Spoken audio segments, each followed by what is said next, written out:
atau sebuah sistem komputer online untuk memproses transaksi fabrikasi.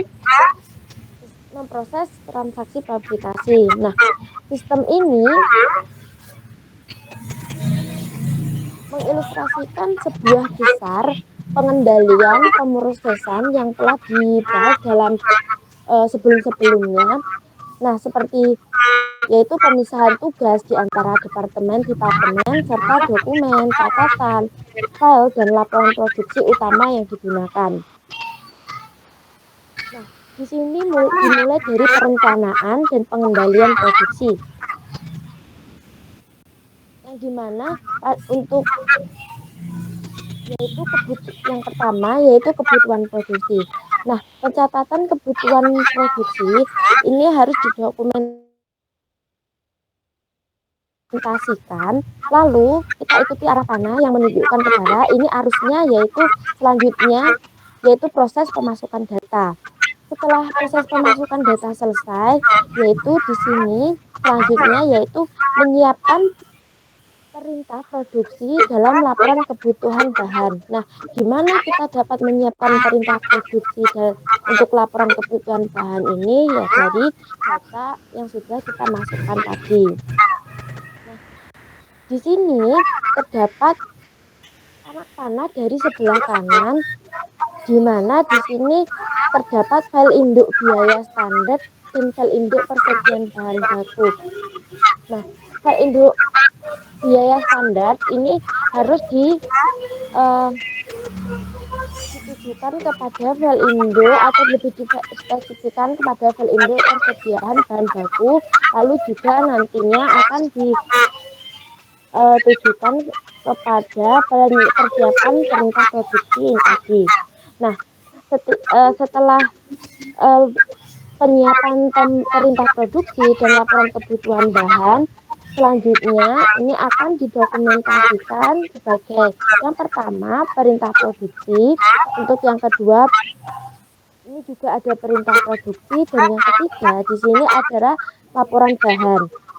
Nah, untuk perintah produksi yang kedua di sini ditujukan kepada departemen produksi, dan untuk laporan kebutuhan bahan di sini ditujukan ke bagian pembelian.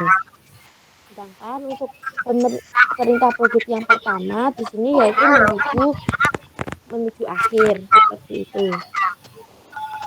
Nah, di sini ada bagian yang kedua yaitu gudang bahan baku.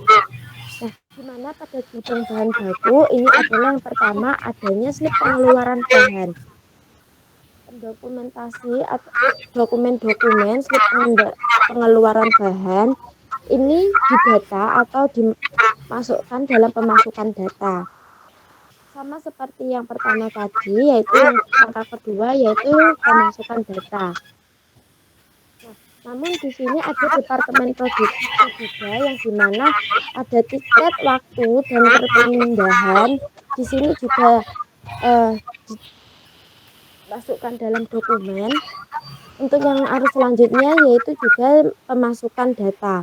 Selanjutnya, ketik data dari gudang bahan baku dan dari departemen produksi ini akan ditujukan kepada pemutakhiran file dan mencetak laporan, yang dimana untuk memutakhirkan file dan mencetak laporan di sini ada penyesuaian dengan file induk persediaan barang dalam proses dan juga file induk buku besar umum. Yang tidak lain juga adanya file induk dari persediaan bahan baku dan juga file induk dari biaya standar.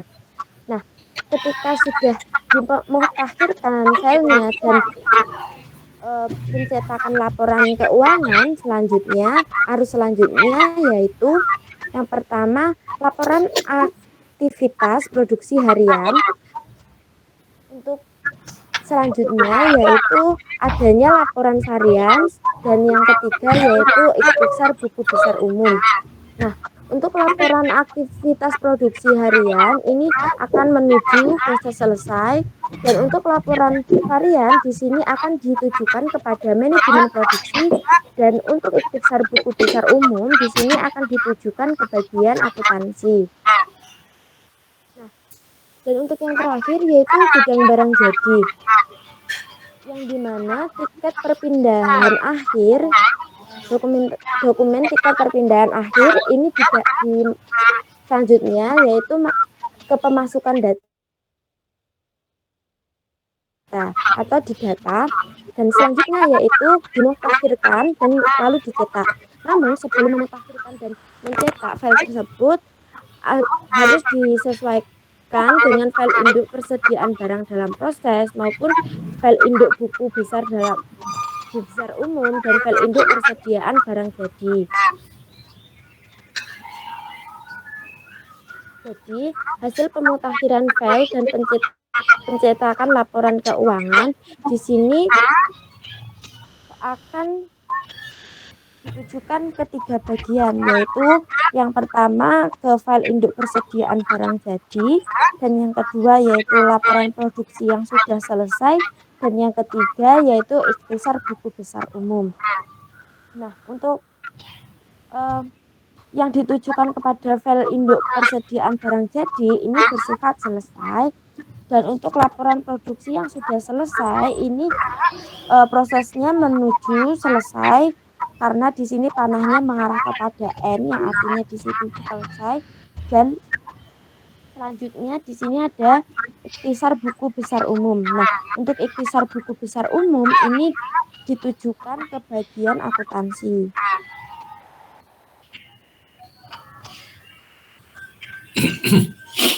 Nah, sistem inilah yang mengilustrasikan sejumlah besar pengendalian pemrosesan dari sebuah arus menyeluruh transaksi dalam sebuah aplikasi. Seperti yaitu di sini tadi terdapat pemisahan tugas-tugas yang diantaranya yaitu di mana departemen-departemen itu mengelola tugas-tugasnya sendiri serta dokumen catatan, file dan laporan produksi yang nantinya akan digunakan. Mungkin itu saja yang dapat kami sampaikan. Semoga bermanfaat. Sekian dari kami. Kalau ada kekurangan mohon maaf. Wassalamualaikum warahmatullahi wabarakatuh. Waalaikumsalam warahmatullahi wabarakatuh. Materinya baik, cuma kebetulan suaranya terganggu oleh ini ya, koneksi yang lemah, ya, jaringan yang lemah.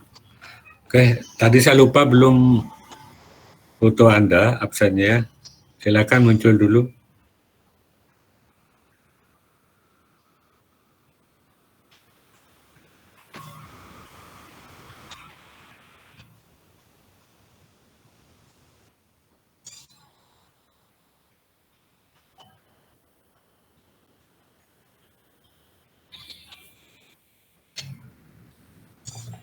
Oke, Salsabilillah, kabar Mas sudah Ina Wahyu.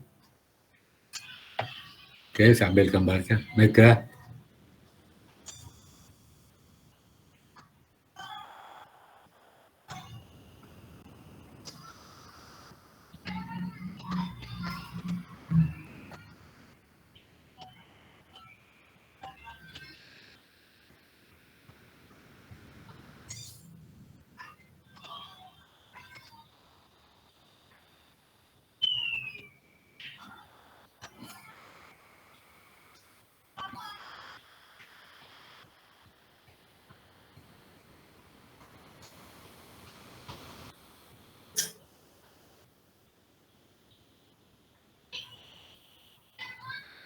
Silakan buka PPT yang saya kirim tentang siklus personalia ya. Disiapkan.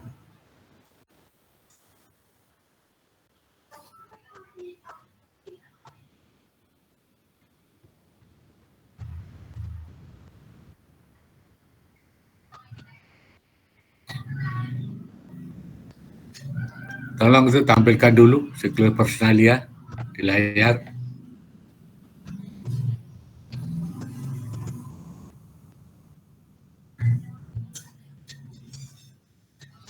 Nggih, Bapak, tunggu nggih.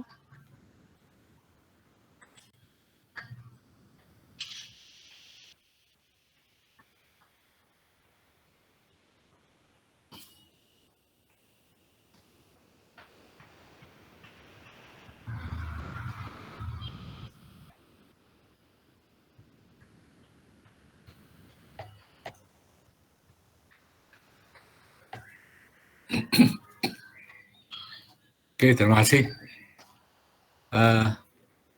Setelah siklus produksi, kita masuk ke siklus personalia yang merupakan bagian inti di siklus produksi terkait dengan pembayaran upah dan biaya produksi tak langsung.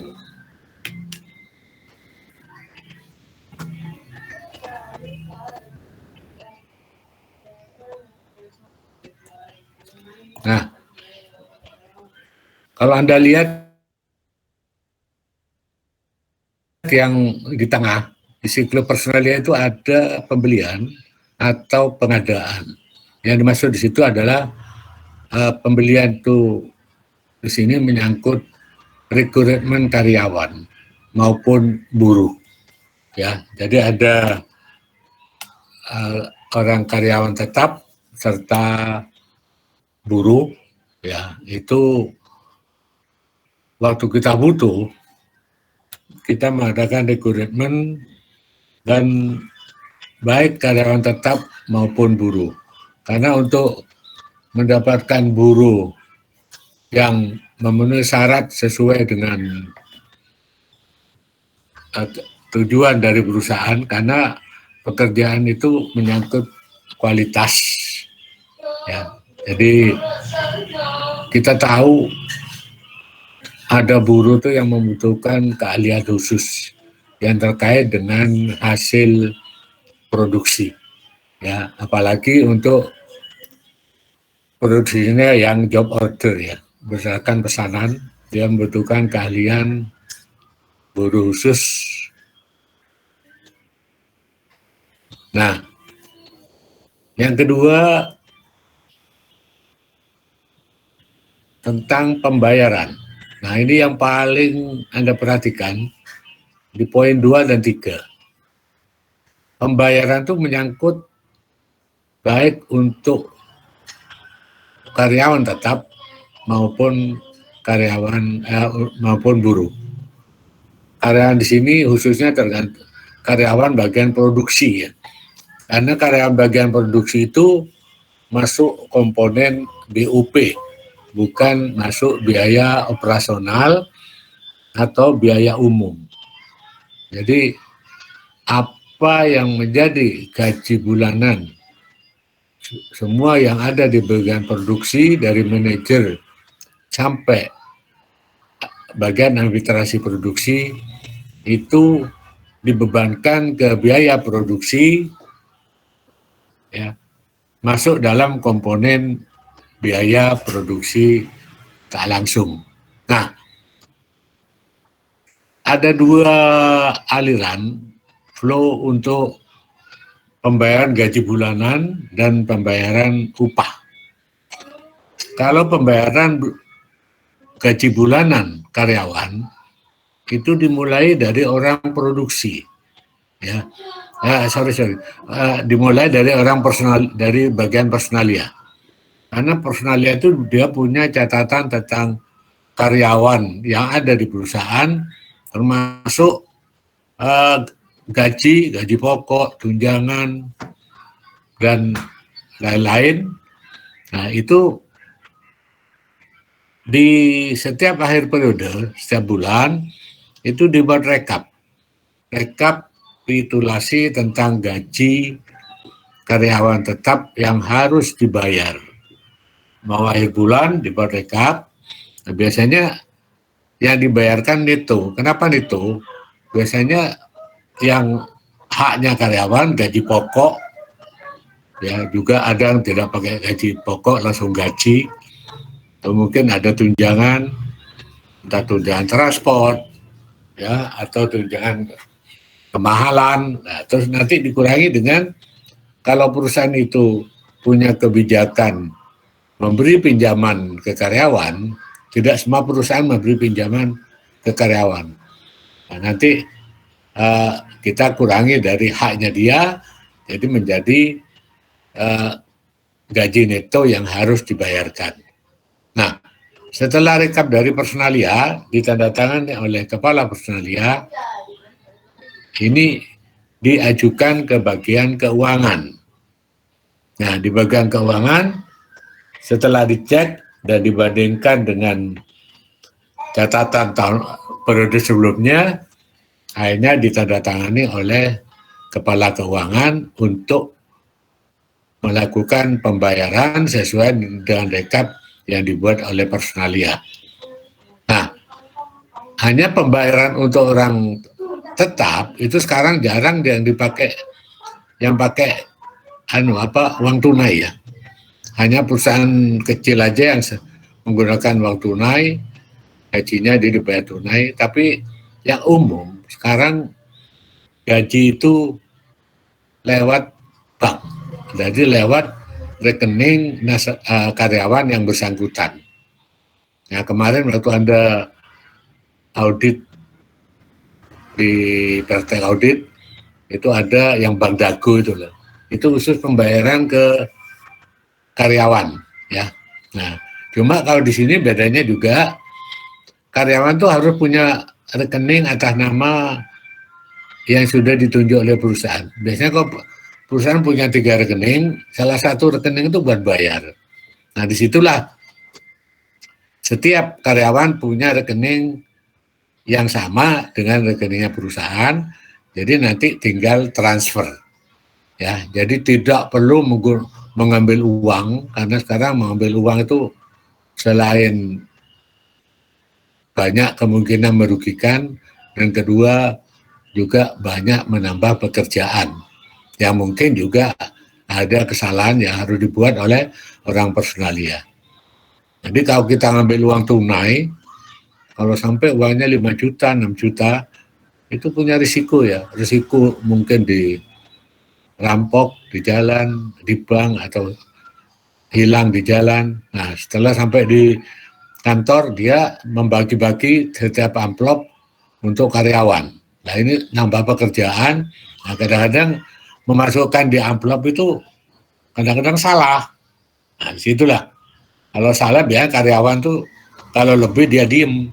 Tapi kalau kurang, dia teriak-teriak. Ya, kenapa kok nggak sama dengan yang saya tanda tangani.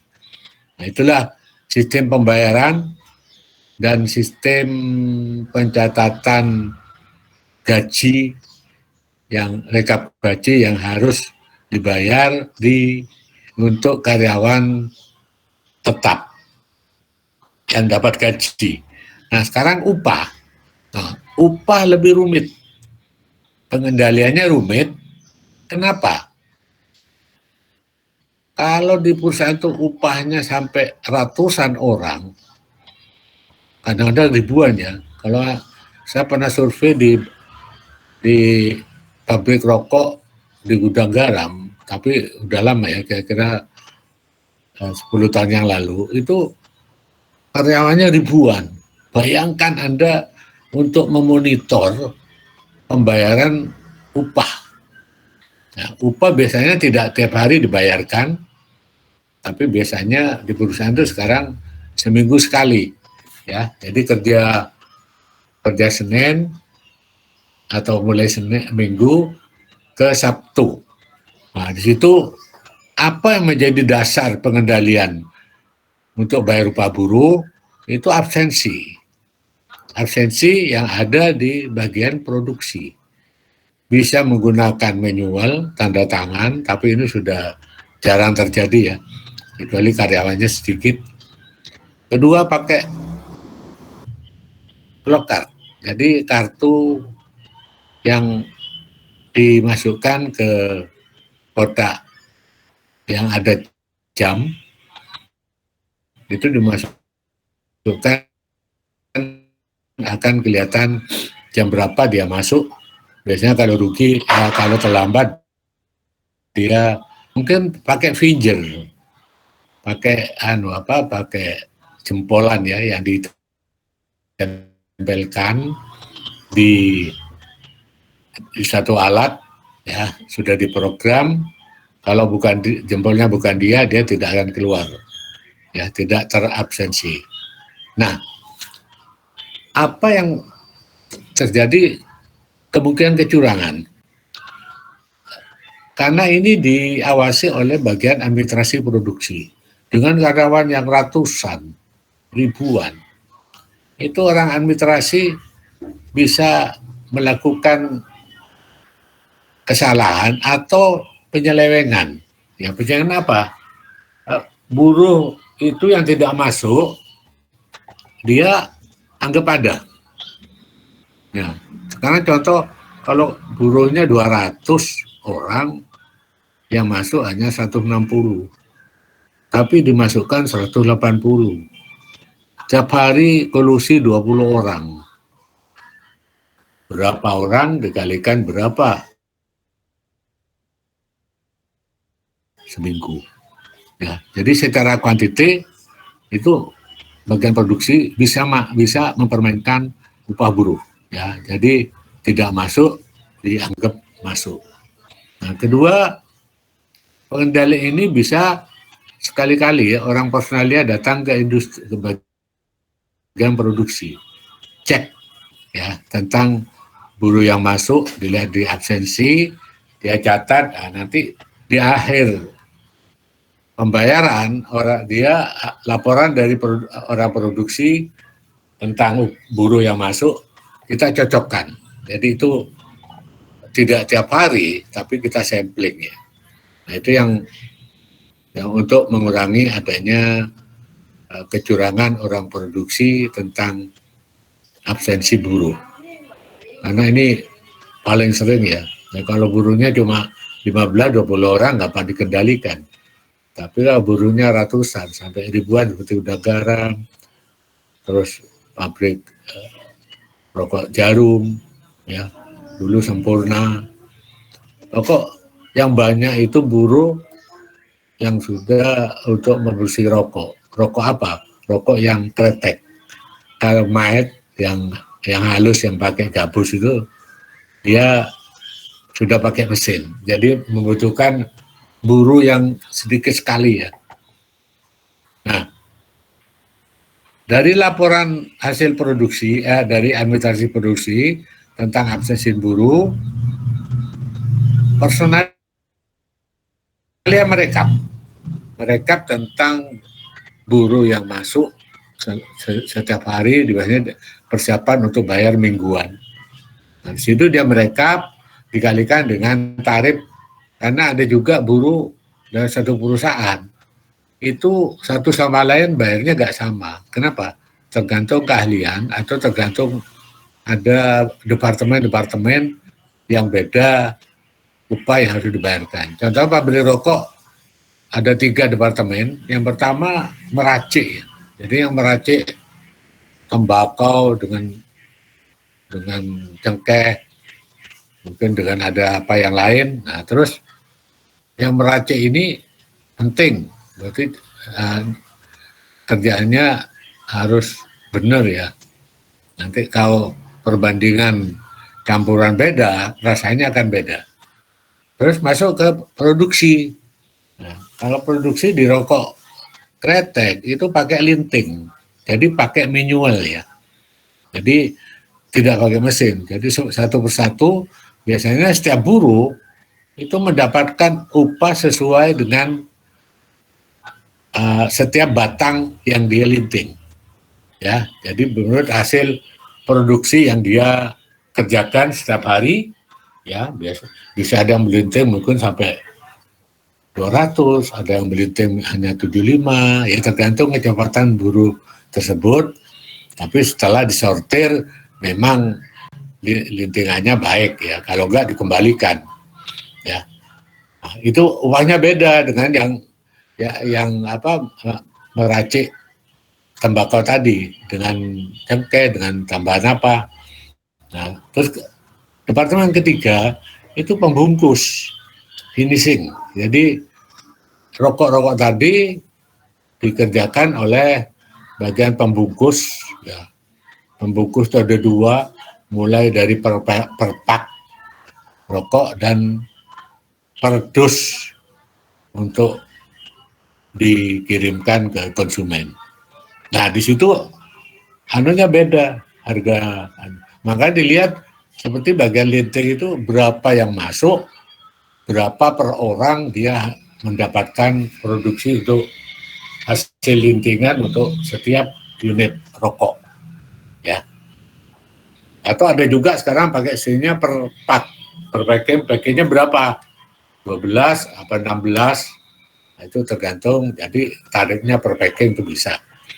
Ya, cuma tetap dihitung biji terus dibagi per packingnya isi berapa, nah, itu tarifnya beda. Nah, personalia menghitung masing-masing buruh.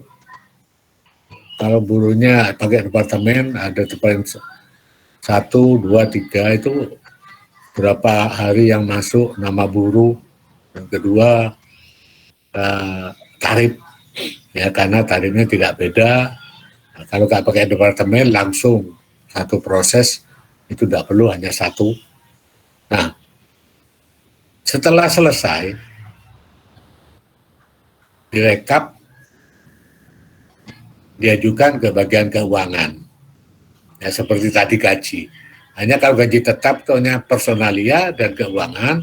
Kalau buruh produksi itu dari bagian produksi dilaporkan ke personalia, kuantitas ya, dari personalia dengan tarif yang sudah ada dikalikan, jadilah berapa upah yang harus dibayar setiap minggu atau keharian ya sehari. Tapi kadang-kadang sekarang banyak upah itu dibayar mingguan. Jadi setiap Sabtu itu baru dibayar.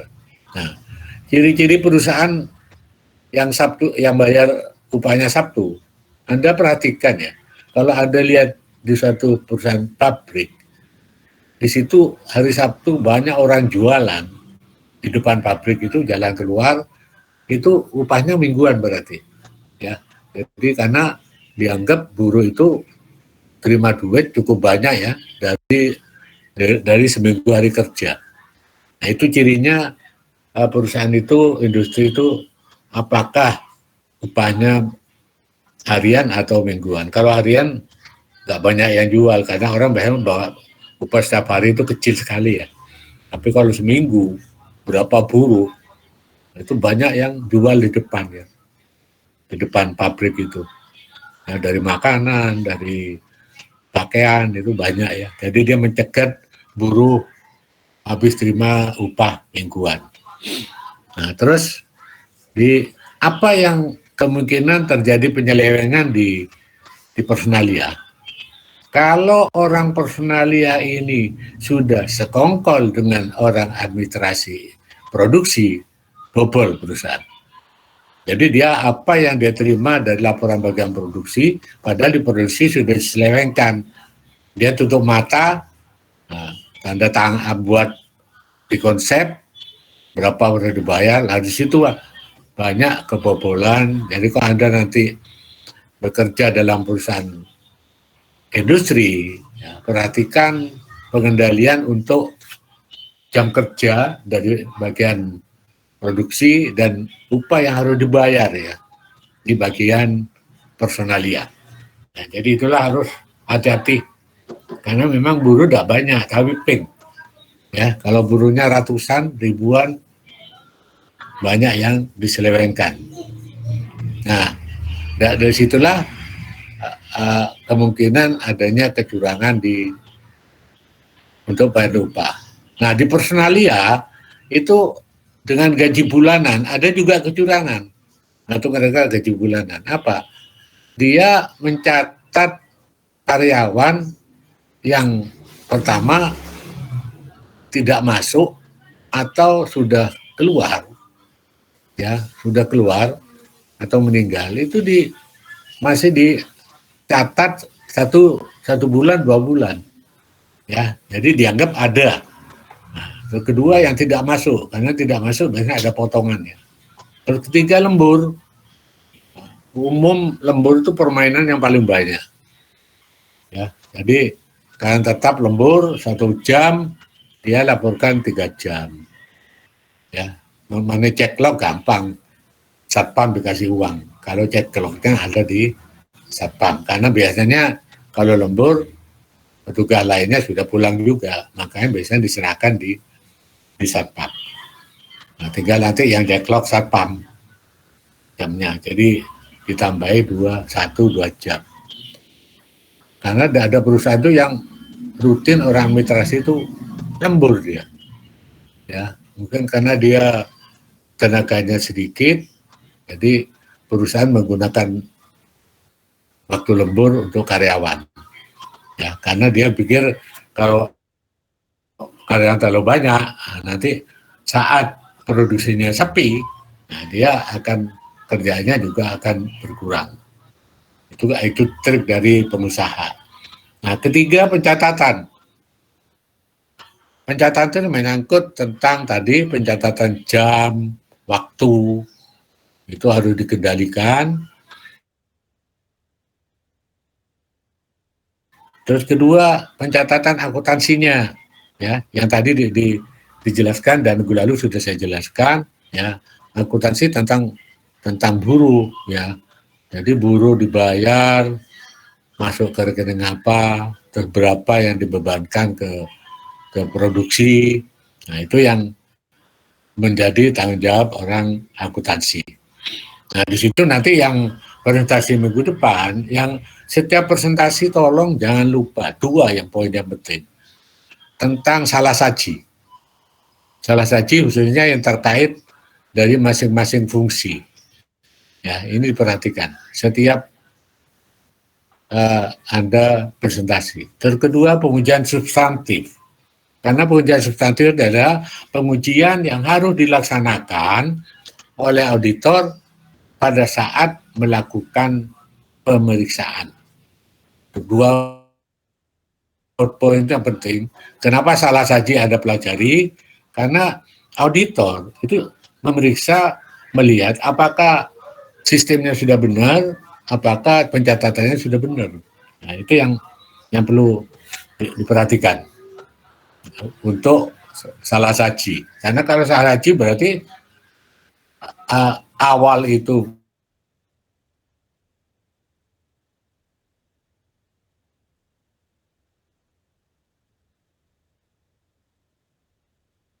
pertama ya, dan waktu jam tentang periode pencatatan absensi. Nah, terus tentang tujuan sama di mana-mana menyangkut saldo dan siklus. Saya berkali-kali menyatakan harus auditor meyakinkan saldo dan siklus. Saldo itu apa? Saldo akhir. Saldo akhir yang dilaporkan dalam laporan keuangan maupun perinciannya. Nah, saldo akhir itu pasti ada transaksi sebelumnya. Biasanya dari saldo awal ditambah notasi debit, kredit, terus jadilah saldo akhir. Terkait dengan rumus akuntansi, kalau aktiva itu saldonya pasti debit. Ini tolong diingat-ingat. Aktiva bersaldo debit. Ya. Terus bertambah debit, notasi debit, notasi kredit berkurang, terus saldo akhirnya di buku besar posisinya kredit, tapi sebetulnya itu saldonya debit. Ya. Jadi itu yang berkaitan. Kenapa di siklus ini terkait dengan akuntansi? Akuntansi dimulai dari bukti dasar, dokumen keuangan. Nah, dari mutasi debit kredit itulah Anda disampling, cek dengan bukti, ya, apakah yang dicatat di tanggal itu memang buktinya memang tanggal yang sama, karena jangan sampai di pencatatan di olor, ya. Jadi transaksi sekarang nanti 2 hari baru dicatat, nggak boleh. Kalau dalam periode yang sama nggak ada masalah, tapi kalau nanti periodenya Anda buat bulanan, akhir bulan dicatat awal bulan berikutnya, atau tahunan akhir Desember dicatat bulan Januari, itu berarti cut off-nya tidak benar. Itu yang harus dipahami oleh auditor, ya, tentang cut off atau pisah batas. Oke, next. Nah, ini juga Anda perlu pahami, kenapa waktu Anda audit, kalau perusahaan itu memang sudah cukup eksis besar, industri, pasti ada ini. Ada sebelah sini, maka nanti di presentasi harus Anda jelaskan otorisasi personalia itu apa, clock card itu apa, time ticket itu apa, register penggajian itu apa, terus rekening bank untuk penggajian impres itu apa. Itulah yang harus Anda ungkapkan di saat Anda presentasi nanti. Ada 11 ya. Ingat, dokumen itu dokumen yang menyangkut akuntansi. Kalau catatan itu hanya catatan tambahan atas adanya suatu transaksi. Beda dengan dokumen.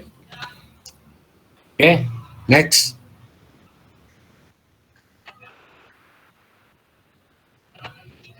Nah, inilah fungsi siklus jasa personalia. Di setiap fungsi 1, 2, 3, 4, hati-hati dilihat tentang salah saji. Ya, salah saji waktu mulai kegiatan, nomor 1, salah saji waktu penerimaan, yang ketiga saat pencatatan transaksi penggajian, yang keempat saat pembayaran gaji. Nah, yang poin 1 itu adalah yang tadi, pembelian atau pengadaan. Jadi mengangkat karyawan atau merekrut buruh. Terus di personalia harus ada tentang gaji dan upah. Dan sampai gajinya ada penggeseran, ya belum ada kenaikan, belum tanda tangani, Anda masukkan di rekap gaji. Ya, itu yang dimaksud. Ya, setiap ada perubahan, orang personalia harus tahu baik gaji, upah, dan buruh, ya. Nah, kenapa sekarang ramai-ramainya di TV tentang tuntutan buruh untuk kenaikan upah sesuai dengan UMR. Tinggal nanti perusahaan itu disetujui berapa, orang personalia harus mencatat. Ya, ya memang kalau kita bicara tentang upah itu memang kebutuhan ya, kebutuhan hidup yang disesuaikan dengan minimal kebutuhan hidup untuk makan, untuk apa macam-macam dalam satu keluarga. Memang dilemanya di situ. Ya, kalau buruh pengen gajinya layak, tapi layak itu kan sulit. Ya, dalam partai layak seperti apa? Makanya sistem penggajian di kita ini ada tarif untuk setiap wilayah. Jakarta, Surabaya, ya jelas besar karena biaya hidup mahal. Terus ada seperti kita di Gresik atau di Tangerang, itu sudah di bawahnya tarif. Maka di Surabaya kalau Anda lihat gaji buruh yang di Jombang atau di Mojokerto tidak sama dengan gaji buruh harian yang di Surabaya. Karena yang Surabaya cenderung hidupnya di Surabaya, ya, pos kontra di Surabaya, ya, beli makanan di Surabaya, berarti otomatis lebih mahal. Makanya tidak sama setiap daerah tentang UMR. Itu merupakan tentang UMR. Dari dampak itu biasanya kalau udah ribut-ribut, banyak pengusaha pindah ke luar negeri atau pindah tempat di kita. Yang dulu pabriknya di Surabaya, mungkin dipindah di Mojokerto, di Jombang, Kertosono, di Nganjuk, karena di situ upahnya rendah. Ya, kalau upahnya tinggi, otomatis harga pokoknya hasil produksi tinggi. Yang repot bisa menjual atau enggak, itu loh, karena menyangkut persaingan. Nah, terus kedua, penerimaan jasa meliputi. Nah, ini yang tadi tentang kehadiran baik karyawan tetap maupun karyawan upah buruh, itu harus ada pencatatan kehadiran. Ya, yang ini yang untuk buruh itu yang gampang diselewengkan. Ya. 3, setelah memakai tenaga kerja baik karyawan tetap maupun buruh, nah kita mengadakan penggajian dengan menyiapkan daftar gaji maupun daftar upah yang sudah saya jelaskan tadi. Terus di mana kemungkinannya terjadi kelemahan, jadi Anda harus memperbagi pengendalian intern, ya. Nah, 4, gaji itu dibayarkan, ya, dibayarkan dan upah dibayarkan. Nah, dari daftar gaji dan upah. Terus kedua, di situ ada kalimat menjaga gaji dan upah yang belum dibayar. Kenapa? Yang dimaksud ini gaji atau upah terutang. Jadi umpama perusahaan itu gaji bulanan, biasanya dibayar tiap akhir bulan. Tapi ada perusahaan membayarnya ada yang tanggal 2, 3 berikutnya. Itu sudah biasa. Sebetulnya hanya kebiasaan di kita itu gajinya akhir bulan. Ya, kayak upah mesti akhir Sabtu. Ya, jadi kalau sebetulnya kalau kita mulai awal tuh udah gajinya tanggal 5, tanggal 4 bulan berikutnya, ya sudah sama. Oh.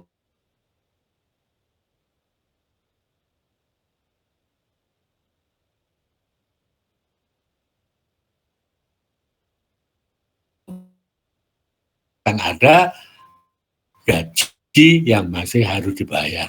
Nah ini yang penting yang terkait dengan akuntansi. Upah, kok ada upah belum dibayar. Nah, contohnya pembayaran setiap Sabtu, terus akhir periode hari Rabu. Nah, berarti Anda mengerjakan buruh, ada upah yang terutang dari hari Senin sampai Rabu. Ya, karena itu harus dicatat. Masuk di upah yang masih harus dibayar. Nanti waktu dibayar, upahnya yang harus dibayar kita debit, ya. Itu terkait dengan akuntansi. Terus keempat, AB, SPT. SPT apa ini? PPh 21. Ya. Sekarang PPh 21 itu menjadi kewajiban harus dipotong dari buruh. Ya, ada juga ditanggung perusahaan tapi nanti tidak jadi beban, tidak boleh jadi beban. Ya, jadi mengurangi laba dari perusahaan. Kalau ada perusahaan itu yang baik, PPh 21-nya ditanggung di perusahaan. Tapi secara hukum itu harus ditanggung, dipotong dari gaji atau upahnya buruh yang bersangkutan.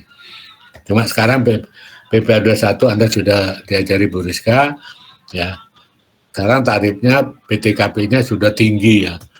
Jarang yang kena PPh 21 kecuali mungkin manajer atau kepala bagian.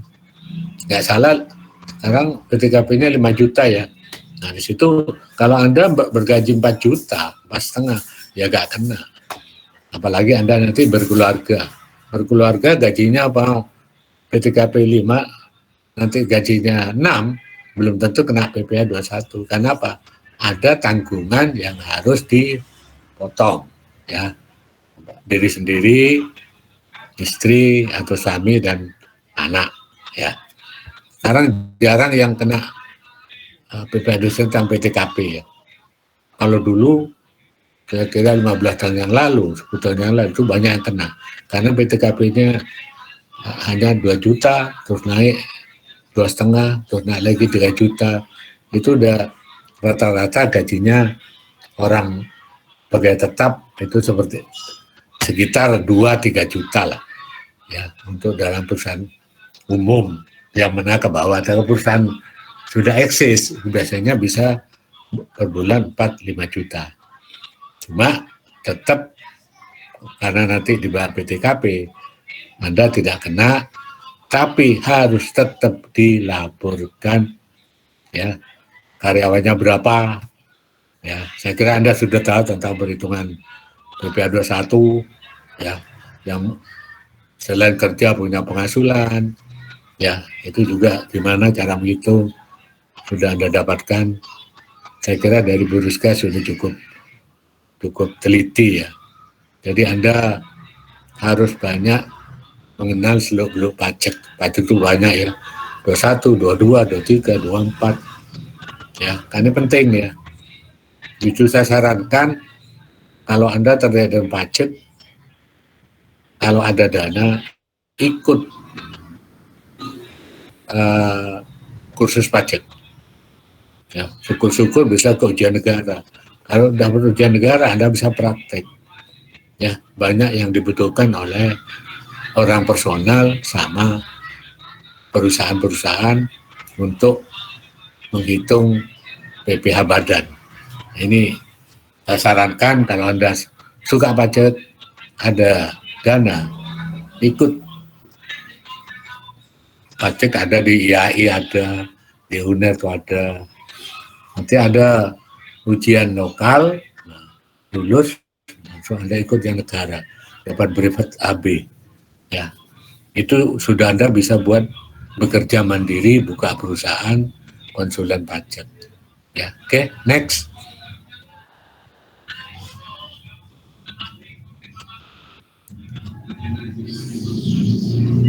Next.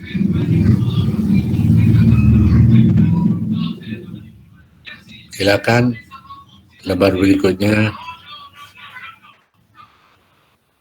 Ini operatornya ngantuk ya. Oke, nah mulai siklus pendapatan itu ada salah saji. Cuma di salah saji itu di umum ya di sini.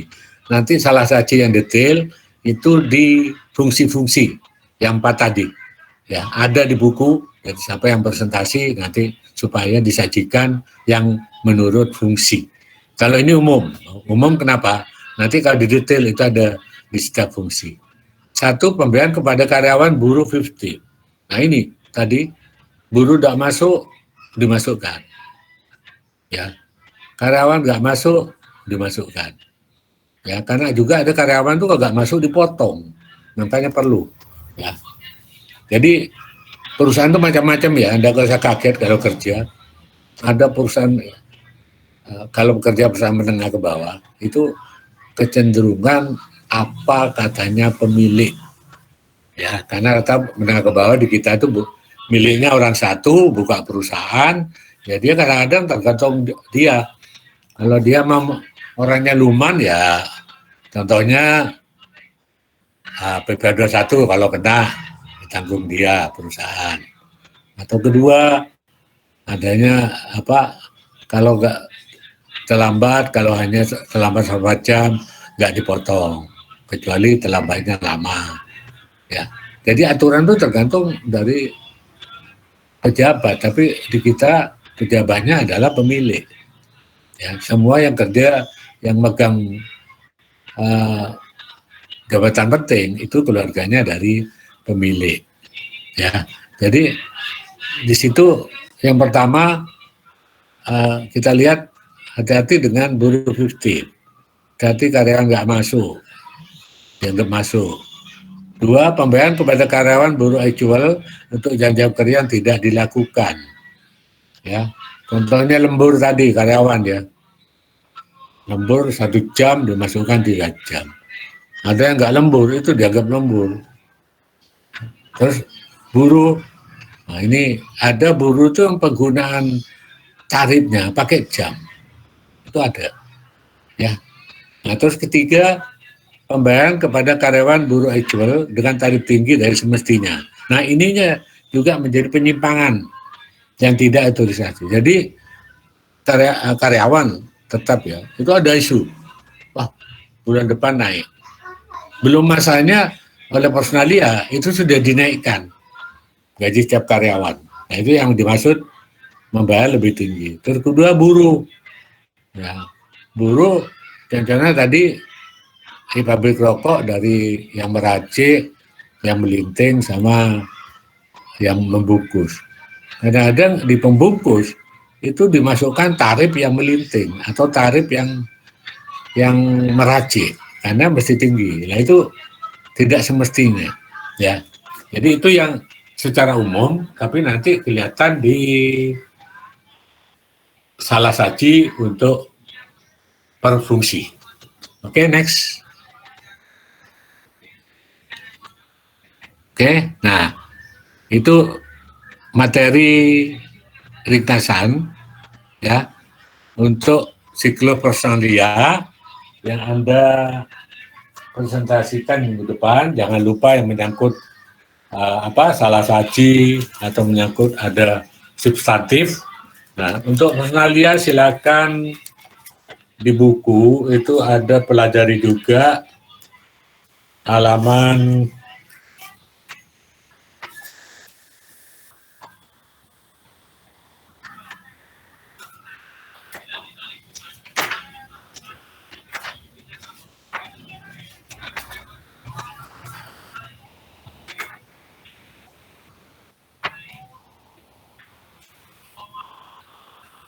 171 ya, halaman 171 sampai dengan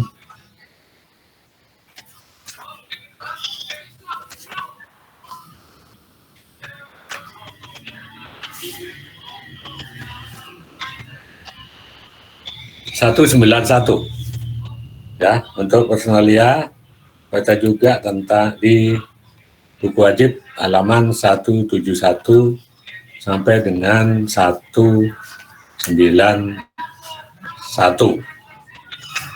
Itu materi personalia yang hari ini ya. Nah, untuk tugas yang harus Anda nanti store paling lambat karena jam kedua itu ada praktek audit ya, sampai jam kedua, sampai jam 9.30, berarti sekitar 1 jam ya. Anda soal ada di ya,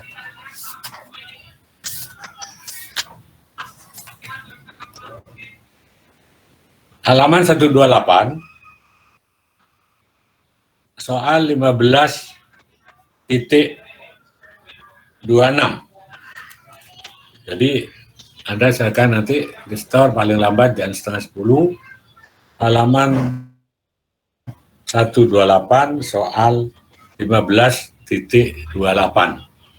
Yang punya buku tolong di-share dulu di grup soalnya ya, supaya yang nggak punya buku bisa melihat. Oke, saya kira itu yang hari ini. Tolong Anda absen, wajahnya muncul.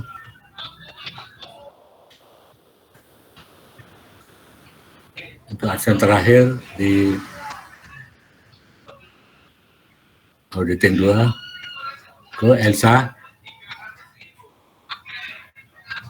Elsa Dwi Lestari, silakan muncul. Oke,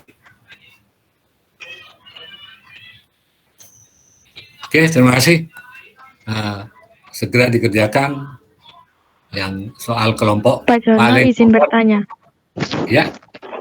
Soalnya yang 15.26 nggih, Pak. Ya. Oh, ya. Baik Pak Jono, terima kasih. Ya, oke. Di-share-kan juga supaya temannya ada punya, supaya ada. Saya kira kalau per kelompok sudah ada yang punya. Oke, terima kasih.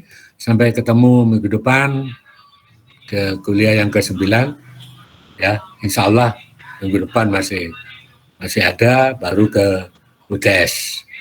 Karena jangan khawatir, untuk UTS walaupun sudah masuk ke produksi itu tidak masuk di materi UTS tapi nanti diproduksi di materi UAS. Oke, terima kasih, jaga kesehatan baik-baik. Assalamualaikum warahmatullahi wabarakatuh. Waalaikumsalam warahmatullahi wabarakatuh. Ya, boleh mundur silakan.